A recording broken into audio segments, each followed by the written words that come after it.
China is making big moves in Africa. We're talking billions of dollars in investments. But why? It's all about opportunity. China sees Africa as a land of untapped potential. With its vast resources and growing population, Africa is ripe for development. China's approach is different. Forget handouts. They're all about partnerships. Think infrastructure projects, trade deals, and security cooperation. It's a win-win, they say. China gets access to resources and markets, while Africa gets much-needed investment and development. This isn't just about economics. It's about building relationships.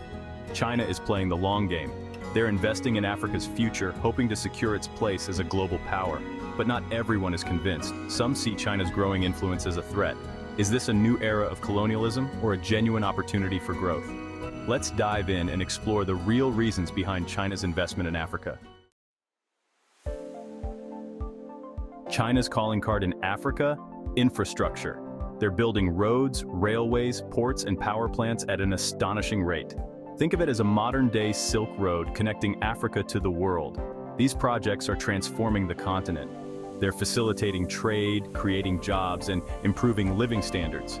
For landlocked countries, access to ports means new opportunities for growth. But it's not just about concrete and steel. China is also investing in education, healthcare, and technology. They're building schools, hospitals, and training centers, helping to develop Africa's human capital. This investment isn't purely altruistic. China benefits too.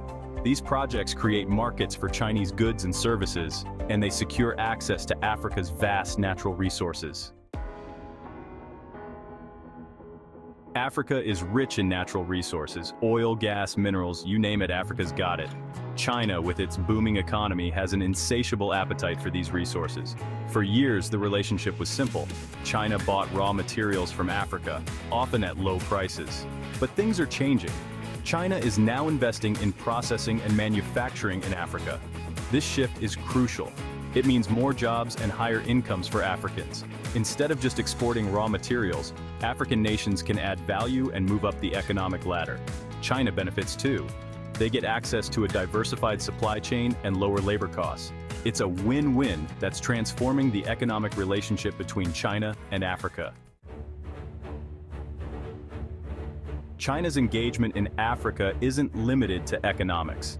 They're also building strategic partnerships and increasing their security presence on the continent. China has become a major arms supplier to African nations. They're also training African military personnel and conducting joint exercises.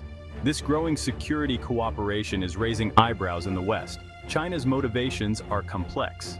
They want to protect their investments and ensure stability in regions where they have interests. They also see an opportunity to expand their influence and challenge the traditional security architecture. For African nations, China's involvement offers an alternative to Western partners.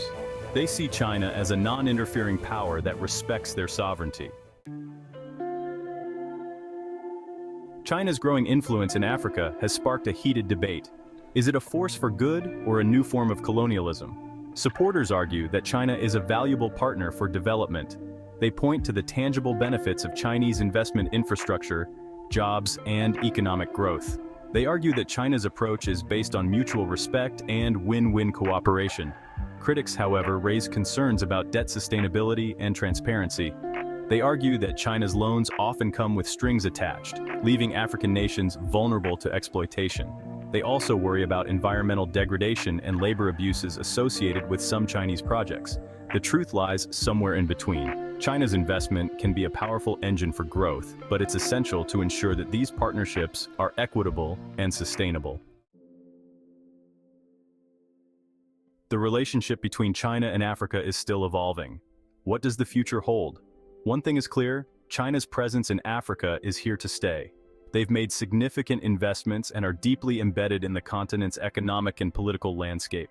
The challenge for both sides is to ensure that this relationship is mutually beneficial. African nations need to negotiate from a position of strength, prioritizing projects that align with their development goals. China, for its part, needs to address concerns about transparency and sustainability. By fostering genuine partnerships based on mutual respect, China and Africa can unlock the continent's true potential. The world is watching. The future of China-Africa relations will have far-reaching implications for both continents and the global order.